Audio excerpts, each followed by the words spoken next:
কবি বলছেন কোটি টাকার মালিক দেখো এই অভাব হয় না দূর আর গরিব ঘুমায় আরাম করে মনটা বাহাদুর ফেরাউনের লাশটা দেখো এ মিশর জাদু ঘরে খাইলা মাটি পোকা মাছি সবাই ঘৃণা করে হৃদয় থাকিতে যার এ নম্রতা সদা রহমত আসিবে সেটা প্রভুর ওয়াদা বড় বড়াই থাকলে দিলে বাইরে রহমত আসবে না আর নিজেকে নিজে ছোট মনে করিও সদা উঁচু জমিন থেকে পানি নিচু জমিনে যায় তেমনি কইরা খোদার রহমত আসে নম্রতার হৃদয় ভোগ বিলাসের বাড়ি গাড়ি এ পড়ে রবে সব থাকতে সবাই স্মরণ করো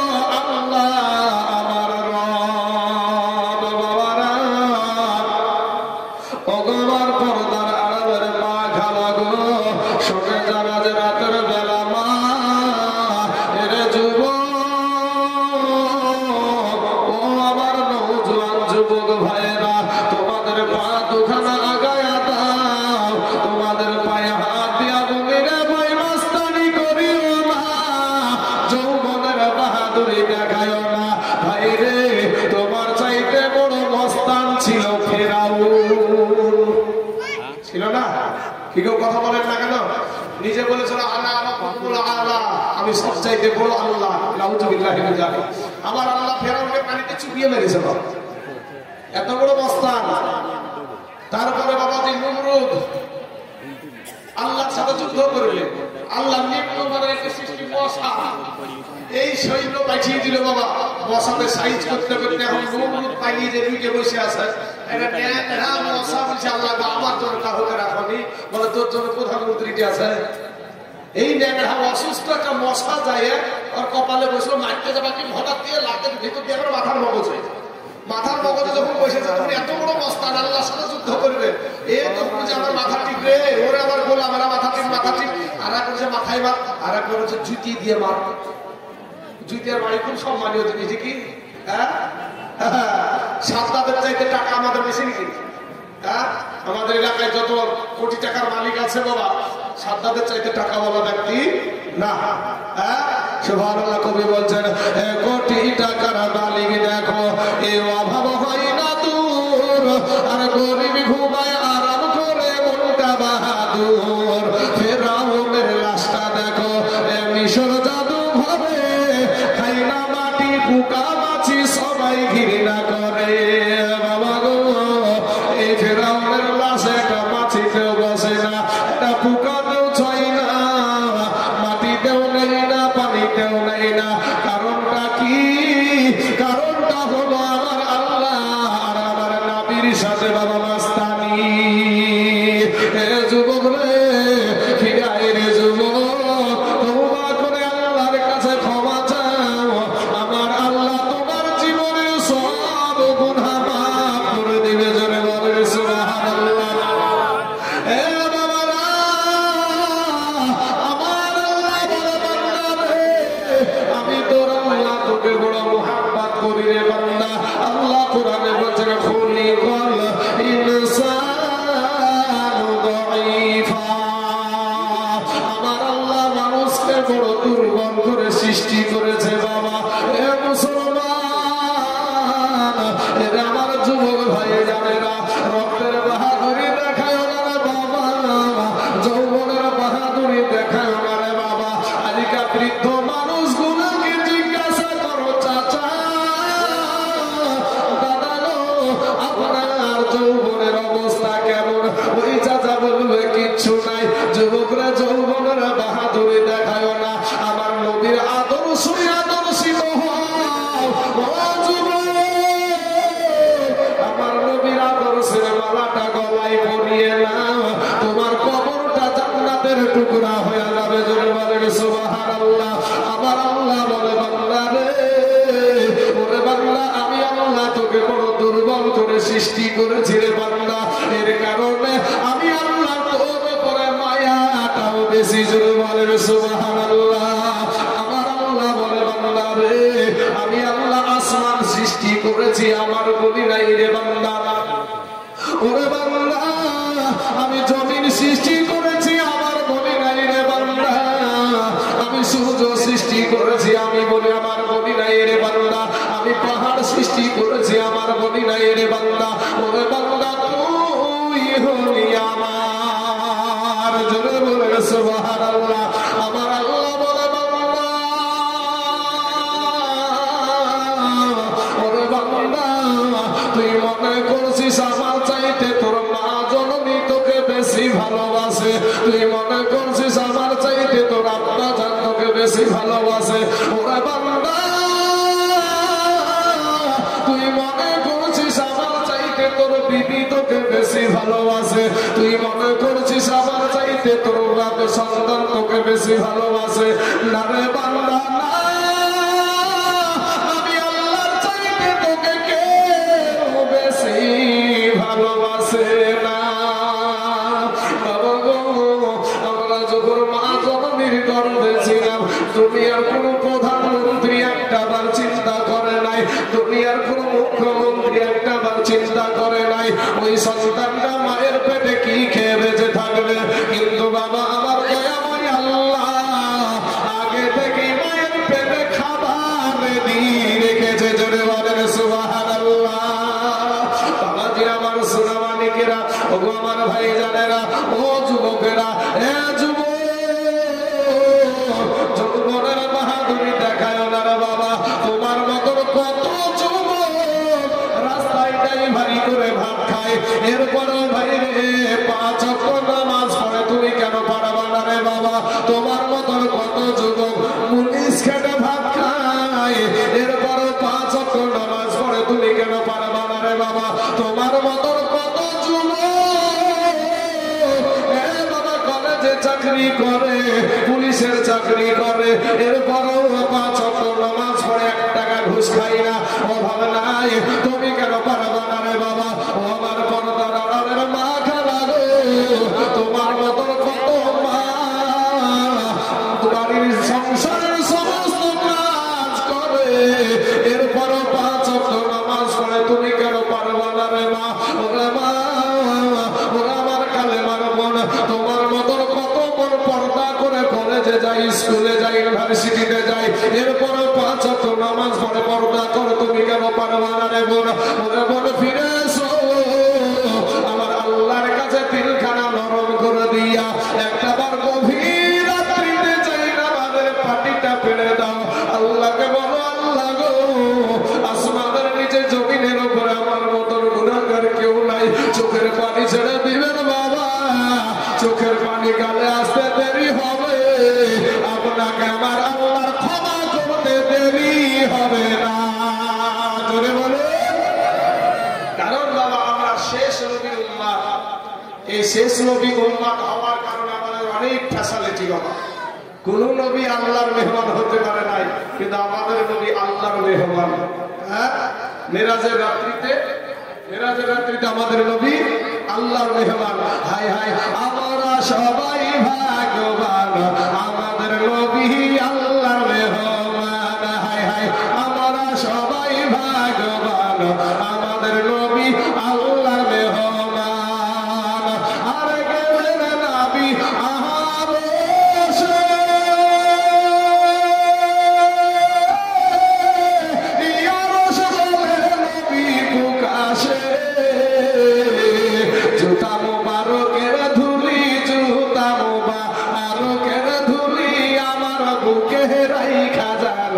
আমাদের নবী আল্লাহর মেহমান।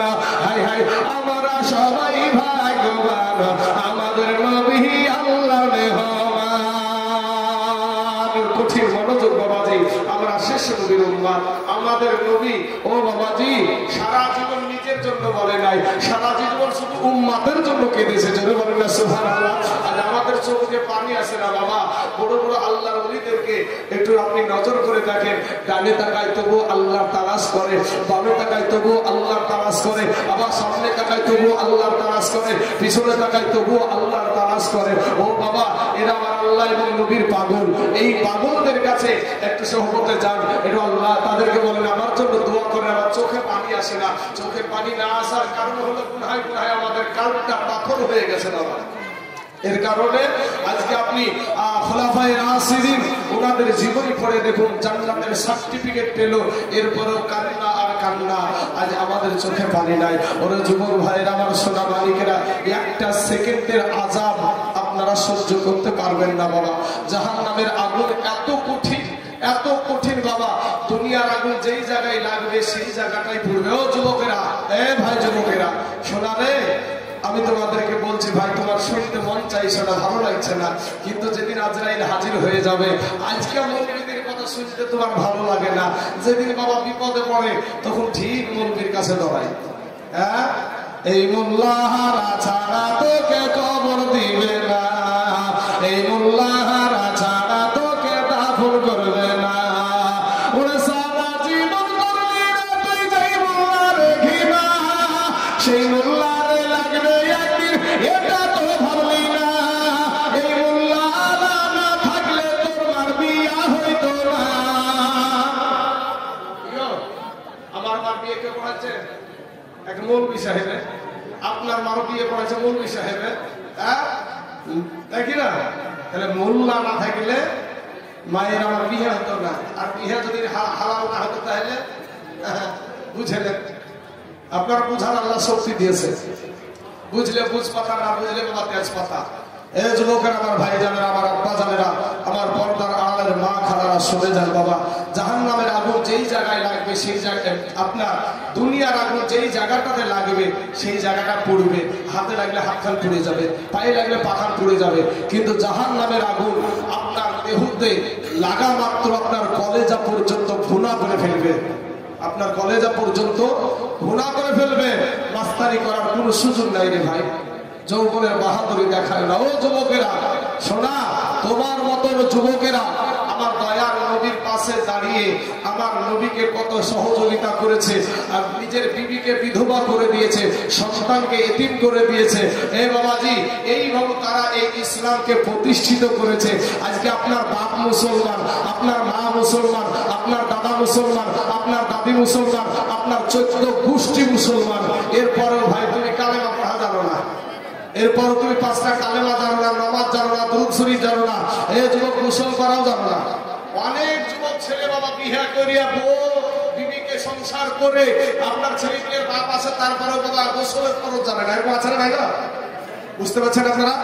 গোসলের যে ফরজ, গোসলের যে 3টা ফরজ আছে জানে না বাবা, অনেকেই জানে না বাবা। যে আমার সোনা মালিকেরা, আজকে তারপরও তারা যৌবনের বাহাদুরি দেখায়, রক্তের বাহাদুরি দেখায়। আমি তাদের জন্য বলবো, ও তোর বাহানা যৌবন ফুরাইয়া যাবে, যৌবনে লাগিবে মাটি, ওই যে দেখো ডাকিতেছে তোমার কবরের মাটি, ওই যে দেখো ডাকিতেছে তোমার কবরের মাটি। ভাইরা সন্ধ্যার আগে যেদিন ডুবিবে বেলা, এক মুহূর্তে শেষ হইবে তোমার রঙেরই মেলা। ভাইরা সন্ধ্যার আগে যেদিন ডুবিবে বেলা, এক মুহূর্তে শেষ হইবে তোমার রঙেরই মেলা। এটাকে গজল ভাবিয়েন না বাবা, একটু ব্রেনটে খেলান, কথাগুলা কি বেরাচ্ছে আমার মুখ দিয়ে, একটু ব্রেনটে খেলান, বুঝতে পারবেন। ওরে সন্ধ্যার আগে যেদিন ডুবিবে বেলা, এক মুহূর্তে শেষ হইবে তোমার রঙেরই মেলা। তুমি কার মারো চোরে থামো, কার মাথায় ভাঙিবা লাঠি, ভাইরে কার মারো চোরে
মেসেজ 5 মিনিটের মধ্যে আমি একটা মেসেজ দিচ্ছি ভাই। আচ্ছা, সুবহানাল্লাহ সুবহানাল্লাহ। এই দেখেন জাহাঙ্গীর ভাই আমার আবার দিয়েছে 5000 টাকা। নারে তাকবীর, নারে রিসালাত। জাহাঙ্গীর ভাই আমার 5000 টাকার মতো জোরে বলুন জিন্দাবাদ। সুবহানাল্লাহ। এ জাহাঙ্গীর নাম দেখো এখানে আসিয়া 5000 টাকা দিল মাদ্রাসার লাগিয়া। ওগো আল্লাহ দয়াময় দয়া দে করিয়া আমার জাহাঙ্গীর ভাইয়ের 5000 টাকা নাও তুমি কবুল করিয়া। আমিন সুবহানাল্লাহ আমিন। অবশ্যই বাবাজি আর আমরা পরবর্তীতে দোয়া করব না তা না বাবা, ইনশাআল্লাহ আখিরাতে সবাই মিলিয়ে আমরা দোয়া করব, সবাই হাত উঠিয়ে দোয়া করব। তো বাবাজি এই যুবক ভাইদের জন্য একটা মেসেজ 5 মিনিটের জন্য, যে তারা নবীর জামানায় যারা যুবক ছিল তারা আবার নবীর পাশে কেমন করে দাঁড়িয়ে বাবা যে ইসলামকে প্রতিষ্ঠিত করেছে। ও যুবক একটু দিলখানা ভাই নরম করে দাও একটা বার ভাই গো। আজকের পরে কালকের দিনটা আর এইরকম ভাবে পাবা না ভাই। তুমি যে সকাল পর্যন্ত বেঁচে থাকবে এটার কোনো গ্যারান্টি নাই। আপনার ব্রেনটে শয়তান সবসময় আপনাকে খোঁজা দিচ্ছে, কিন্তু আপনি মিলিয়ে নেন। কলকাতার শালিমার স্টেশন থেকে একটা ট্রেন ছেড়েছিল করমন্ডল এক্সপ্রেস, উড়িষ্যার বালেশ্বর নামে একটা জায়গায় গিয়ে 3টা ট্রেন একসাথে অ্যাক্সিডেন্ট হলো। মুহূর্তের মধ্যে কান্নার আওয়াজ, বাঁচাও বাঁচাও বাঁচাও বাঁচাও। বাবাজি মুহূর্তের মধ্যে কারো হাত নাই, কারো পাও নাই, কারো দেহ থেকে রুহুটাই নাই। হয়েছে না হয়নি ভাই? একটু মিলিয়ে নাও ভাই, মাস্তানি করিও না যুবক, একটু দিলখানা নরম করে দাও ভাই গো। আমরা সোশ্যাল মিডিয়াতে শুনলাম 300 মানুষ ওই ট্রেনে মারা গিয়েছিল। 300 মানুষ ওই ট্রেনে মারা গিয়েছিল। কখন জানি তোমার কাছে আজরাইল আসবে, কখন জানি তোমার পেলা ডুইবা যাবে ভাই। সোনা মালিকেরা, মুতার প্রান্তরে লড়াই হবে। আজকে বাবাজি আমাদেরকে এই লড়াইয়ের মধ্যে থাকতে হয় না। দেখেন কত কষ্ট, কত তাদের ত্যাগ স্বীকার করতে হয়েছে। এবার নিজের বিবেককে একটাবার জিজ্ঞেস করেন, আল্লাহ আপনার বিবেক দিয়েছে, ওই বিবেকের আদালত দিয়ে আপনি একটাবার বিচার করে দেখেন, তাহলে বুঝতে পারবেন আপনি কত বড় জান্নাতি ব্যক্তি আর কত বড় জাহান্নামী ব্যক্তি। এটা আপনি বুঝে নেবেন। বাবা যে আমার সোনা মানিকের আমার ভাই জানেরা, তো মুতার প্রান্তরে বাবা যুদ্ধ হবে, লড়াই হবে। তো ওই দিকে কাফেরদের সৈন্য হলো 1 লক্ষ, মতান্তরে 2 লক্ষ, আর এই দিকে মুসলমানদের সৈন্য হলো মাত্র 3000, মাত্র 3000। এই 3000-এর ভিতরে আবার 3টা সেনাপতি বানালেন। কয়টা সেনাপতি লাগে? একজন। নবী বানালেন 3 জন। এখানে একটা বিষয় আছে, এদিকে যেতে গেলে বাবা অনেক বিষয় আছে। বাবাজি আমার সোনা বাড়ি, আমার নবী জানলেন যে এরা 3 জনের ভিতরে একজন বাড়ি ফিরবে না। এটা আমার নবীজি আগে থেকেই জানলেন। 1 নম্বরে নাম দিলেন, কোথায় আমার পালক পুত্র সাইদ, দাঁড়িয়ে যাও। সঙ্গে সঙ্গে দাঁড়িয়ে গেলেন। নবীজির পালিত পুত্র, নবীজির পালিত পুত্র, ওনাকে 1 নম্বরে আপনার সেনাপতি বানালেন। তারপরে বলেন, কোথায় আমার চাচাতো ভাই জাফর বিন আবু তালিব, দাঁড়িয়ে যাও। সঙ্গে সঙ্গে দাঁড়িয়ে গেলেন। তারপরে বললেন, কোথায় আমার সাহাবী আব্দুল্লাহ ইবনে রওহা, দাঁড়িয়ে যাও। সঙ্গে সঙ্গে বাবা দাঁড়িয়ে গেলেন। বলে, তোমরা 3 জনে বাড়িতে যাও, সালাম করে এসো, তোমাদেরকে যুদ্ধের সেনাপতি বানায়া দেওয়া হয়েছে। বাবারা আমার পর্দার আড়ালের মা খালা শুনে জানাজ রাতের বেলা হযরত যায়েদ রাদিয়াল্লাহু তাআলা আনহু বলছেন, ইয়া রাসূলুল্লাহ, ইয়া হাবিবাল্লাহ, নবী গো, আমার আব্বা জান আমাকে যুদ্ধের ময়দানের সেনাপতি বানায়া দিয়েছে গো নবী। নবী গো, আমার মা আয়েশা ঘরে বসে শুনতে পেয়ে যাবে, আমার যাওয়ার কোনো প্রয়োজন নাই। বাবা জাফর বিন আবু তালিব বাড়িতে চলে গেলেন। বাড়িতে গিয়া বিবিকে সালাম দিয়া বলছে, বিবি রে, ওরা আমার বিবি, আমি তোমার কাছে আসলাম, একটা কথা শুনে যাও। বলে কি? বলে, বিবি গো, আমার দয়ার নবী আমাকে যুদ্ধের ময়দানের সেনাপতি বানায়া দিয়েছে গো বিবি। বিবি গো, আমি যুদ্ধের ময়দানে চলে যাব। এতদিন তোমার সঙ্গে আমি ঘর সংসার করছি গো বিবি। বিবি গো, হয়তো তোমার আমি কোনো হক আমি আদায় করতে পারি নাই গো বিবি। বিবি গো, তুমি আমাকে মাফ করে দাও।